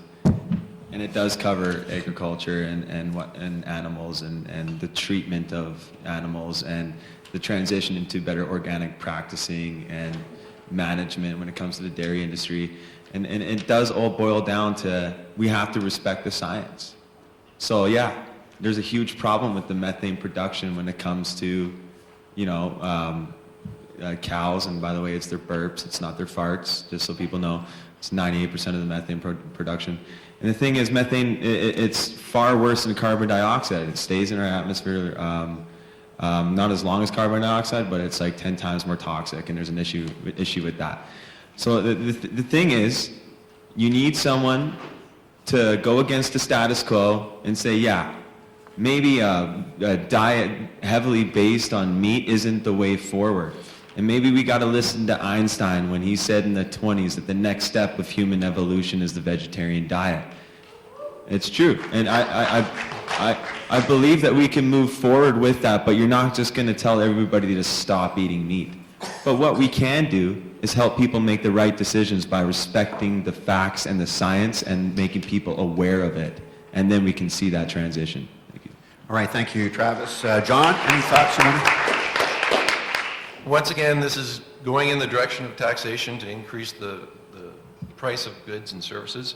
However, talking about going in a totally different direction, I really want to commend Maxime Bernier for the bravery that he's had to confront supply management, the platform that we have for making dairy, poultry, and eggs more affordable. There seems to be a cartel on this issue, and he's committed to opening that up to more vigorous competition, resulting in lower prices. All right, Stephen? I totally recognize methane's a problem, and it's actually worse than CO2. So I'm totally on board with that. And I'm sifting through all these papers. There was something I read all through this morning, and I'm going to let it go to Justin, and maybe you can circle back at me at the end. And if I can't find it, I can get with you after to tell you what the plan is. Nowadays, it comes down to either Googling as fast as you can or flipping through your papers. It's a choice. Justin's pretty good at flipping through that phone he has. What did you find? Yeah, so I was just looking at a couple things, and I just wanted to make sure I had the number accurate. Methane is 25 times as potent as carbon dioxide. It is a major problem, and I think it often goes unrecognized. And then yes, it is coming from the burps of cattle, not their farts, as is often recognized. Yeah. So as far as the dairy industry goes, I would leave the opinions of my party to our agriculture critic and deputy critic, Alistair McGregor and Ruth Ellen Brussel. So Ruth Ellen Brussel, she has been very committed to reducing methane emissions in a number of ways. Going back to this petition that I began back in January of last year, one of her biggest prongs of the Fight Against Food Waste Act, which she introduced in 2012, was that food waste in landfills contributes a significant portion of methane to our atmosphere. So I don't think we just need to tackle the dairy industry. I think we need to look at all forms of methane, especially the dairy industry, but others as well, to tackle the most effective, simplest, and cheapest, to begin with at least, ways to reduce methane emission. Then over the course of a little bit of time, to be fair, move forward to reduce emissions even further. So if that satisfies the answer, that's lovely. If you'd like to follow up with me, please feel free to send an email out. I'd be happy to go a little bit further in depth. All right, thank you, Justin. And Daniel, did you have something? Yeah, no, absolutely. So I have a big concern with how Justin or Stephen, if one of them were elected, like they're going to get whipped to vote a certain way, right? Not true. It's very, well, I can't say stuff that's not true. But Stephen, for like even, Well, if it's you not look at true. your commitment that you made to the Green Party. Dude, it's not true. Why didn't we get a private member's bill out, right? What? For the Green Party, That's for not a proportional whip vote, representation. man. That's not a whip vote. Okay. You're not talking about two different things. Okay, But anyway, the question right now is methane. absolutely. So what I want to do is I want to focus on what the individual in the office here for Colonial Lake Country is actually going to do, right? Because it's easy for us to pull up what the party's doing or what they're trying to do, but the reality is our government, it's a little bit big, it's a little bit tricky, and what we really need to be doing is trying to show some more form of direct democracy. We need to be taking some of these concerns, and we need to be engaging our constituents and getting them involved and using mechanisms to get more constituents involved and bring their voices to Ottawa with us, because none of us here have PhDs in any of this here. So the way we end up contributing to our legislation should be through the people in our constituencies who have strong ideas and strong methods. All right, let's move to another topic now, although I have learned now which end of the cow is the problem. I never knew that before. The microphone's running around. There's people up front who are itching to ask you questions. Hi there. Bees and pollinators are in really, really bad trouble. Diseases, pesticides, habitat loss for all the native pollinators, which there are hundreds and hundreds, not just the honeybee. What is your party going to do about the loss of pollinators, which is the absolute source of our food security, and of course all the animals that live in the woods and all the birds and so on? Well, let's start. Just to shake things up, John, did you want to start this time? Do you have an answer to that? Sure. I share your concern, but I don't know what we can do about it. Okay. Like I said, I was looking into what's going on with our agricultural practices and what we spray, and it all really does tie in together. We're talking about a flagship species, like you said. I mean, the loss of the bees that's the loss of humanity. We have to protect the bees, and one of the best ways to do that is actually to start a garden and have biodiverse areas in your own household, wherever that you can, to grow flowers and grow fruit and vegetables and help the proliferation of the bees. Now, the biggest way that we can help save the bees is, for one, I mean, they're farmed heavily for the almond industry in America, and that's a big issue. But another fact is we could also start bee hives in your own, on your rooftop. Do it in your house. Do it, or you can't? Is that illegal? Right. Is it illegal? Okay, well, those bylaws should be revoked. The thing is, like, when it comes to pollution and what we're doing agriculturally, we're killing the bees because it's just like what Rachel Carson said in Silent Spring in the 70s, or the 60s, actually. And she said it's a trickle-down effect. What happens when we're spraying our vegetables and fruits with glyphosates and Roundup and terrible things, terrible things happen, and it goes all the way down to the water, and it goes all the way back up to us, and All it's right. the whole ecosystem. Anybody else want to talk specifically about bees? Go Yeah, ahead. so I appreciate this question because I agree with you, it's important. But just, I mean, when you guys get into really, really specific questions, the quality of the answers, unless anyone here is an expert on these things, is tough. So I would say this. What I was just doing when you brought it up, I Googled Government of Canada and bees, and it came up. And there's a whole bunch of stuff in there. So how this would normally work, because I'm not an expert on this, is that I would recommend that you go through that and look at it. And if you're not satisfied with that, or you have a suggestion, or you're concerned, you come to your member of parliament and you say, hey, listen, I want to talk to you about this. And if there's something that the member of parliament can do, they raise it in Ottawa. They know what department to go to. They meet with the bureaucrats. They meet with the parliamentary secretary or even the minister, and they say, listen, we've gone through the program that you're doing. It's got some holes in it, or it needs to be strengthened here or this or there. And your voice as a citizen of this country is brought to the people that actually can make the decisions. So in this particular case, I would recommend that you go there unless you've been there already. And if you're not satisfied with it, let the person that's going to be the member of parliament on the 23rd know what your concerns are, and they should be able to handle it. Okay, Justin? Sure, thank you. So I just want to read a little headline from Carol Hughes, who's an NDP member of Parliament since 2008 from Ontario. And it's bad news for bees is bad news for us all. And I think that's just a little fun quote to begin with. So a lot of what we can do regarding bees is under provincial jurisdiction. So I'll speak a little bit about what the provincial NDP has done on the subject. I actually think that would, right now we want to stick to federal issues and what you would do as an MP. Okay. So I think. So I'm working with the provincial government in their fight to revitalize the agricultural land reserve, which has helped improved farmers' access to land to ensure healthy bee populations.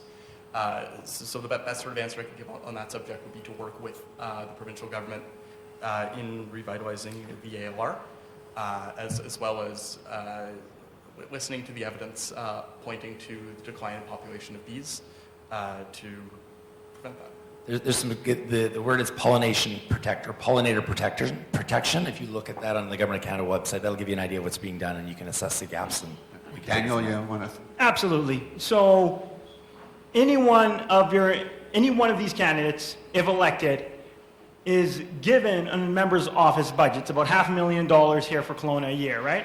What we really need them to do is commit to hiring an environmental sustainability officer on day one. Like, I'm sorry, I don't understand how we cannot commit to that, because as you can see, it's a very complicated issue. The environment and protecting it, it's multifaceted. There's a lot of different areas that we have to address. So we need somebody on our team who can work with labs here at UBCO, who can work with the college, who can work with professionals in the industry to address these concerns. We should be doing that on day one, and any one of us can do that on day one. All right, I'm getting a little antsy because the event is scheduled to wrap up at 9, although that's not set in stone. So that leaves us 10, 12 minutes for more questions. Is the microphone, this gentleman here has just got it. Yeah, he's been this guy.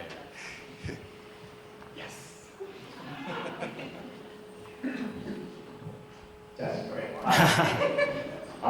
What I was wondering is, over the course of this whole debate, we've heard a lot of projects of all candidates. We have the Environmental Bill of Rights, we have the cutting of emissions, we have the plethora of projects, the Liberal Party with all their assorted costs. What I'm wondering is, and Mr. Joseph said his day one part, what is the step one? The first parts of doing all these very large, intimidating projects. So I guess, go ahead, sure. Sure, step one is to stop subsidizing the oil and gas industry. We're going to do it on day one. Yeah, same with the Greens, yeah. copycat. What were you saying? I couldn't hear what you said, Travis. Sorry. Yeah, I mean, just build on Justin, what he's saying. The thing is, I was asked a question the other day when it said, you got all these things that you're telling us that you're going to do. What's your number one priority? I was like, priority? It's all a priority. It's the must. It's the continuance of a human civilization. We've got to take that seriously.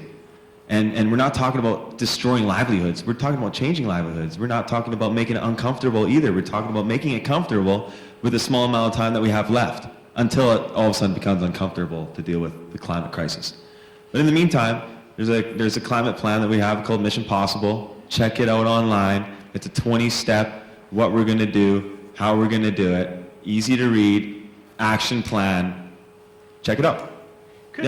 Could I just really quickly interject? That's a wonderful question, and I would like to rephrase it in what will you do? What's your first step if you were elected as a member of parliament and you were not in a majority government? What would your first step be? Because my first step would be hiring an environmental sustainability officer. That's my first step, and I don't need a majority government to do that. I actually really agree with you over there, Daniel. I think that I would do with your implementation and your advice, I would go and do the same thing. Outstanding. Beautiful. Thank you. Personally, I think a big thing I would love to tackle locally is the fact that we have bee produce falling to the ground and our local markets don't want to pick it up because us as consumers, we want nothing but quality A produce.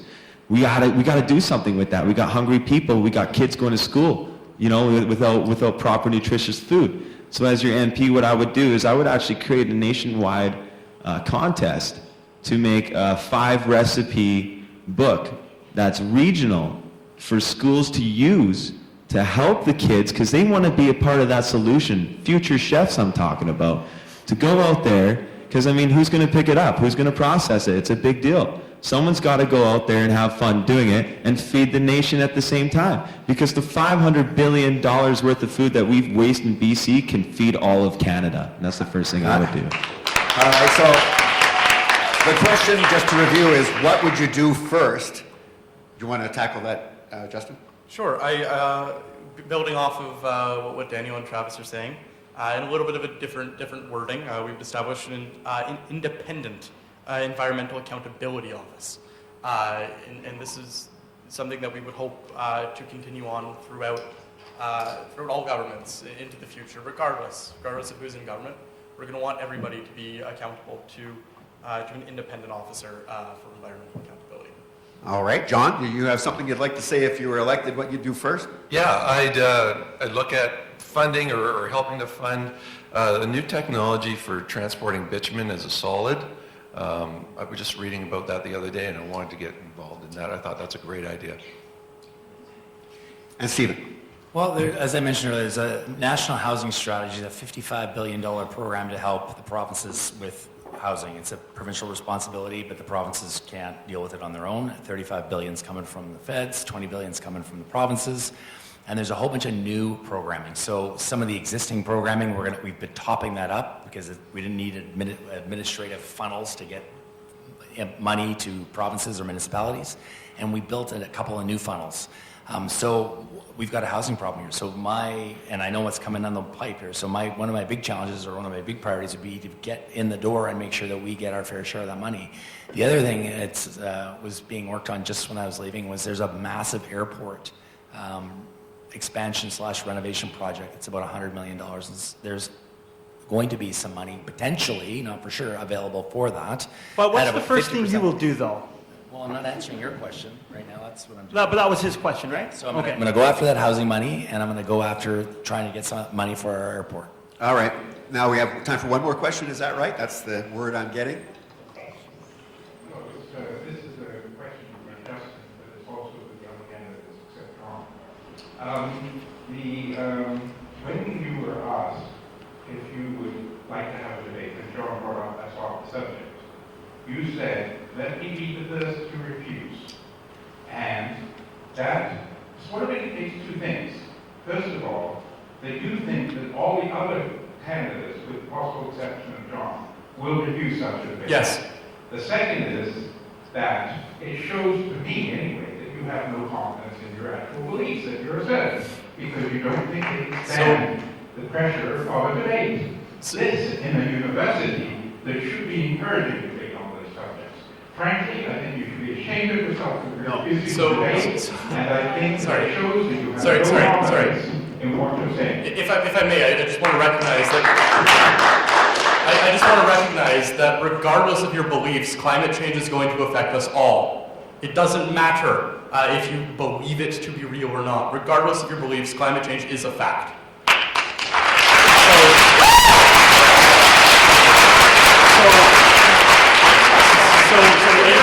I just want to point out. Sorry, you asked your question. Please let me answer. You are saying that not determining the truth is not important. We've determined the truth. Yeah, We've already determined the sale a truth. while ago. So, sorry, if I can respond to the question, I have absolutely no doubt in my mind that Travis would also refuse to debate Sorry, to Justin, determine that's the not true. validity of climate change. I would agree. Justin, he asked you first, but you've given your answer, right? Okay, well, my answer would be the fact is, No, go ahead, Travis. is that we have a democratic society here. And if given the chance, I'd love to persuade you guys to understand that climate change is real. Just saying.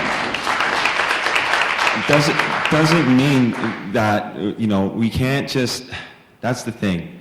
We can't just throw rotten fruit at each other and say you're wrong and you're wrong. What happened to democracy? Let's stand up for our values and let's put it at the table and talk about it like we're at a family reunion, please. And if given the chance for me to persuade you guys into believing about the climate crisis, yeah, for sure, I'd love to take that. Okay, Daniel? Justin just wants to quickly add, and then I'd love to respond. No, he's already had his turn. Okay, good. Very good. Peter, so at one point in time, I was actually your boss over at the People's Party. I was elected as the president, right? Before I decided to resign, what happened there. What ended up happening, and the reason why my response to you is that there are scientists and then there are propagandists that talk about science and want to legislate science. If you're trying to legislate or educate on science, you're either a scientist or a propagandist. And if you're trying to legislate or educate on science. And you have been in politics for about 30 years. And one of the main reasons why I left the party is because instead of the People's Party deciding to want to be an official opposition party, they decided to become a rhetoric machine. So I'm sorry, a debate against climate change, sure, if we're having a serious, real debate, yes. But if we're just doing propaganda here, there's no room for that here, because this is a room for actual debate and conversation on how our policies are going to affect our constituents. We're not trying to run a propaganda machine here. Understood? Okay? There you go. Stephen? I wouldn't. We got to find solutions. If I was to debate this, it would give it the credibility it doesn't deserve. That boat sailed a long time ago. We got to act. The question was to everybody except John, but John, do you want to? The only thing I have to say, again, speaking from personal experience, the thing about religion is that an awful lot of things that I came up against was that people would say, yeah, I'd like to be a Christian, but I'd be a hypocrite. If I got to say, I'd like to be a climate change alarmist, but I'd be a hypocrite. So who here is willing to stop taking hot showers? Who's here willing to give up? I often strip wash to save water. Yeah, that's awesome. Good. My point is... That's not real movement, those. My point is, if you want me to believe the rhetoric, show me it. Okay? We have. You're enjoying sitting in a facility, heated, with desks that are made from petroleum products, carpet that's made from petroleum products. You drove here? John, I don't see how this is answering the question. It is. I don't see how it's It is. answering the question. It's not. My We're not point here to is, spread you need propaganda or to to show campaign me speech. that you believe it, because I'm not seeing it. All right, shut. Okay, can I?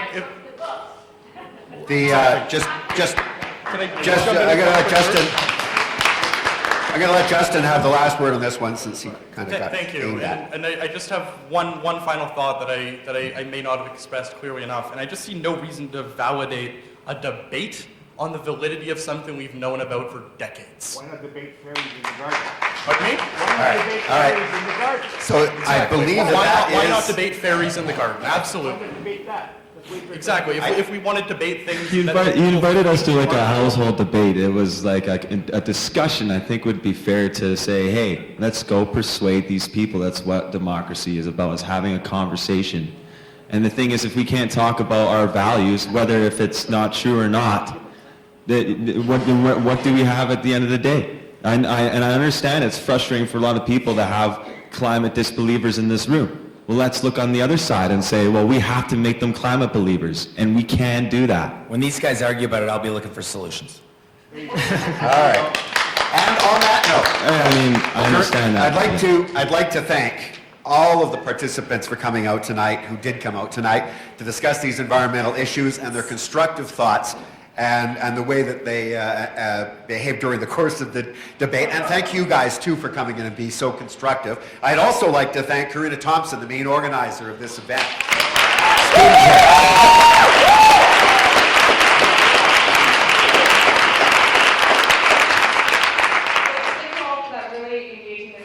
Obviously, these are very complex issues that we could talk for a very long time about. We only have 2 hours tonight, but hopefully we can continue that discussion by contacting the candidates and learning more about their platforms. So thank you for that. Thank you very much, everybody. Have a good night.